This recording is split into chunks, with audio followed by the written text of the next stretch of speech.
Yeah, we tease them a lot because we got them on the spot. Welcome back, welcome back, welcome back, welcome back.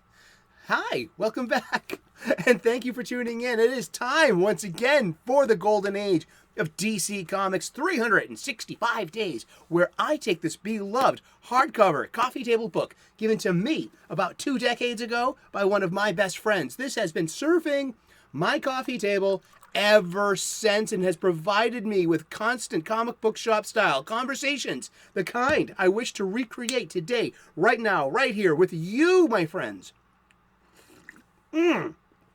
Slancha, skull, cheers to your health. Genki, as my friend Wakazashi Gray would say. Hello, and thanks for tuning in. Cheers. It's November the 21st. And we take this 365 days book for its intended purpose. We're going to open up to today's date. We're going to look at some comic book art of an antediluvian age. We're going to read the blurb. And then we're going to talk about comic books. And we're going to talk about comic books every day for the rest of the year. We are. And yeah, and you, thank you. You are the most important ingredient in our recipe. Yes, this conversation we're having, that we've been having, I'm very impressed. I'm very happy. This satisfies me as a comic books fan, and having these conversations with you. Thank you. This is our show, and thanks for making it our show. We, the golden age of DC Comics runs between 1938 and 1955. The Silver Age between 1956 and 1970. Let me wet my whistle. I'm going to do some talking. Why do you say it like that?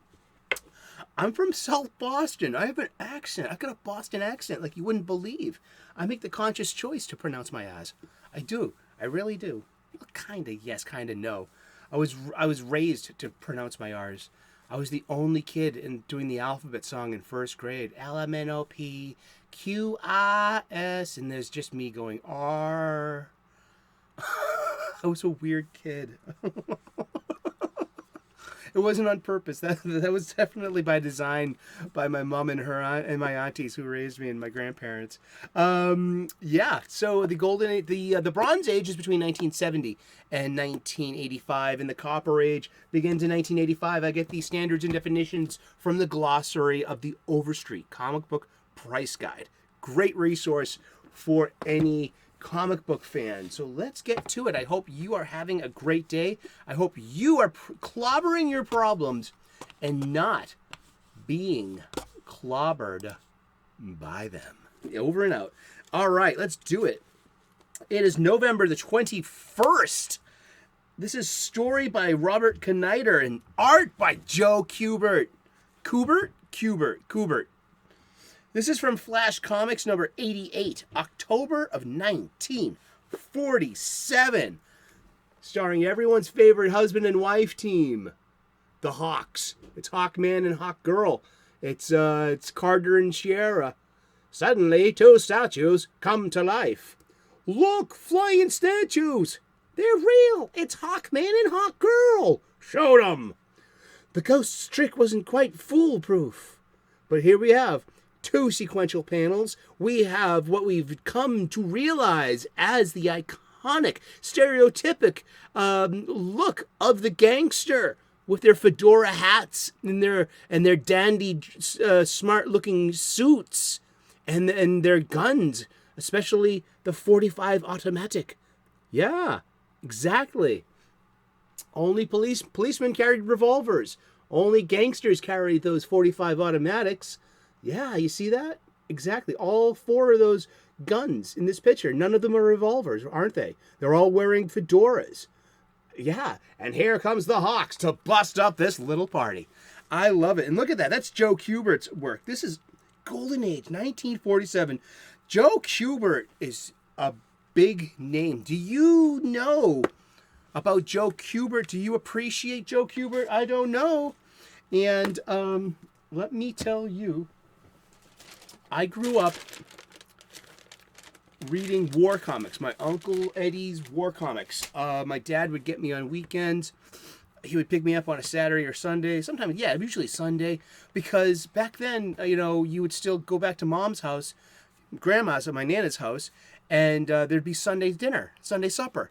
It was a Boston thing. You went to church, then you came back and you had Sunday supper in the afternoon, and you saw all your aunties and your cousins and your grandparents, and there was kisses and hugs, and you bring home leftovers and stuff like that. So I got two, a lot of divorced kids. I got two Sunday suppers. Dad would drop me off at my grandpa's house, where I would go home from. I would have his leftovers from there too, and it was good because we were poor in the projects. Leftovers kept us alive. Hey, I'm a chef. I had to get creative with my leftovers as a kid. I learned how to cook when I was a very young person. It was just me and my single working mom. Yeah. But back to Joe Kubert. Joe Kubert is best known for Hawkeye. I mean, not Hawkeye, Hawkman. Hawkeye is a Marvel character. He's pretty cool too. But Hawkman, Hawkwoman, Hawkgirl rather. And in the 70s, I read my Uncle Eddie's comics. He had war comics, a stack of them, Marvel and DC.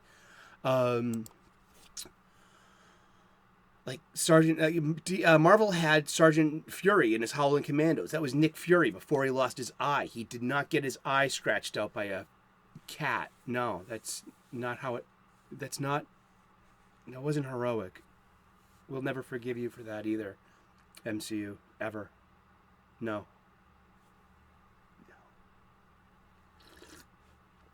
But Joe Kubert did Sergeant Rock, an Easy Company, and that was a DC magazine. I also had unlimited access to GI Combat, which had the Haunted Tank. There was also the Unknown Soldier.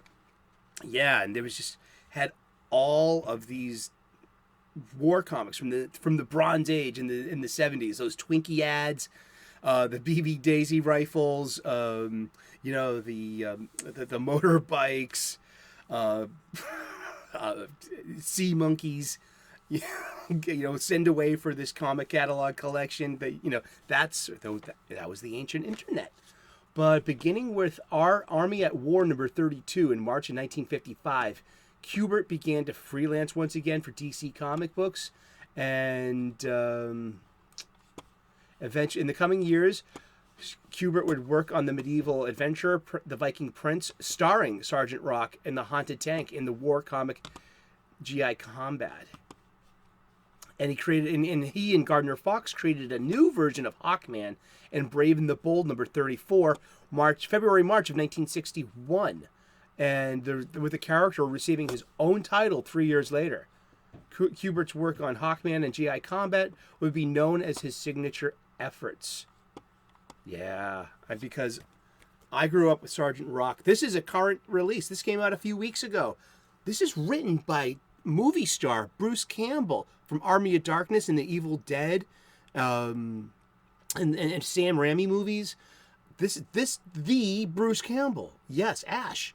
He writes a really good Sergeant Rock. Everyone has their voice. The Easy Company, Dozer, Flower, Sergeant Rock himself. And it's just this and it's beautiful art. They're getting Nazi zombies. They get a second chance to be evil. And it follows the rules because they can only be killed with a headshot, huh? Just the rules of zombie stuff. So you have a very interesting horror actor writing a modern Sergeant Rock, writing a comic book better than most of the so-called professionals that are handed these huge IPs. And this is great. Art by Eduardo Risso, who's known on Vertigo's 100 Bullets. And just, this guy has got the goods. He's got a great style. Love Risso's art. But Joe Kubert, and that Sergeant Rock that I read growing up, I grew up with Joe Kubert's art. And I'm very, very, very grateful for Joe Kubert. He also did something called the Joe Kubert School of Cartoon and Graphic Art. I saw they would have ads in those very comics growing up. There would be ad space. They would buy ad space in comic books. Yeah, for the Kubert School. It's called the Kubert School now, formerly the Joe Kubert School of Cartoon and Graphic Art, and the Joe Kubert School is a private, for-profit technical school focusing on cartooning and located in Dover, New Jersey. It teaches the principles of sequential art and of the particular craft of comics, of the comics industry, as well as commercial illustration. It is the only accredited school devoted entirely to cartooning.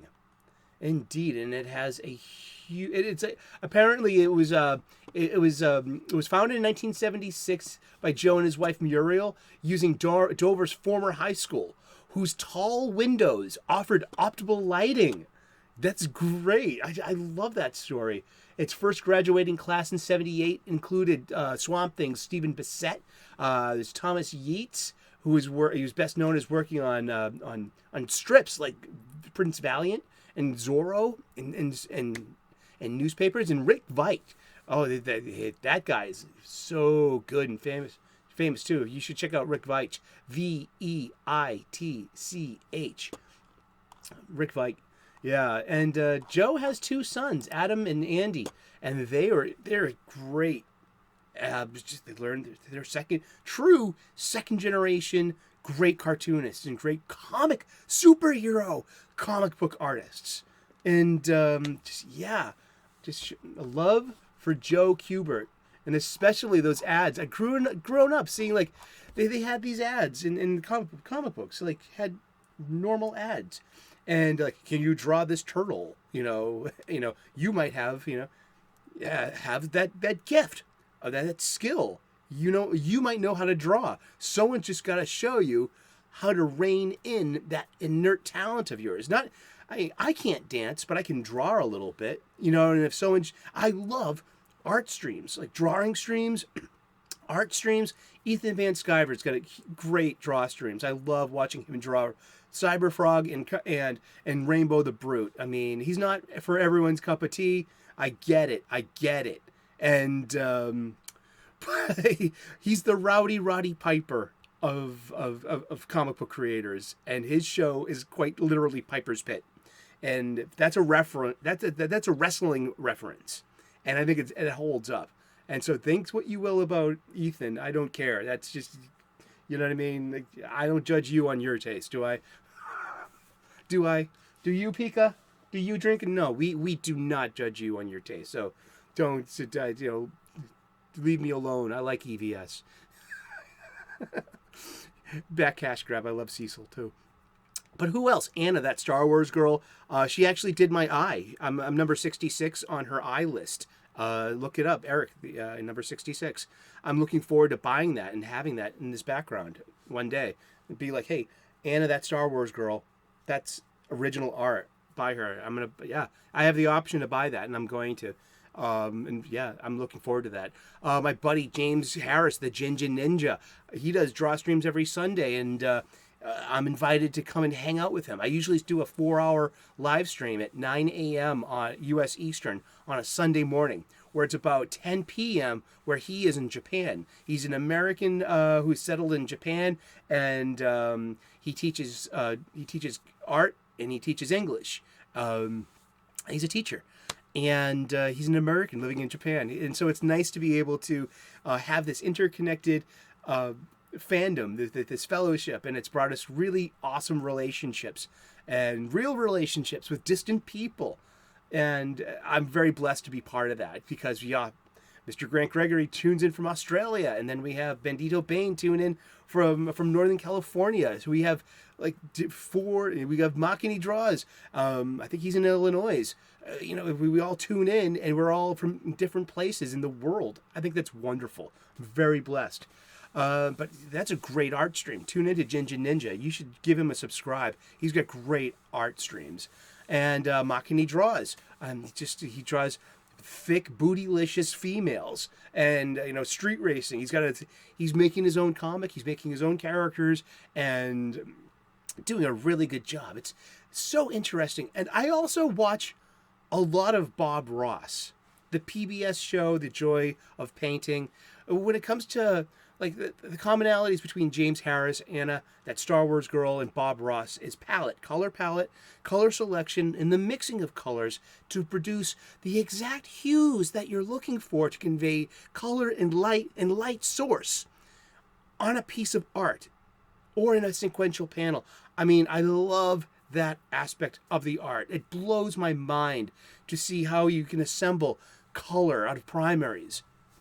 And the artists, gnosis, Gnosis, gnosis, this love intertwined with knowledge and experience that it takes to be able to assemble color palettes. Oh gosh, I love talking about art. I love talking about comic books, don't you? Thank you so very much. We've been talking about Joe Kubert today. We've been talking about art and the process, sequential art, and how to do it, and just gushing. I love talking about comic books, and we're going to talk about comic books every day for the rest of the year. So tune in tomorrow, 3 p.m. U.S. Eastern, and we'll find out who we're talking about when we turn the page tomorrow. Please like and subscribe. I would love to earn your subscription. We make daily content here about comic books. We make regular content here about cooking. I'm a professional chef. I love cooking. I'm showing more and more cooking videos. I'm going to be becoming a bit more divergent. I think I'm doing cooking, comic books, and cinema. The 3 C's. You know what I mean? So, that's what 2023 is bringing for me, for you, for us in this conversation. So please tune in and turn on those notifications. I would love to be part of your YouTube day. Thank you so very much. God bless. Namaste. Good luck. And we will see you again tomorrow in those funny pages. Ciao. Bye-bye.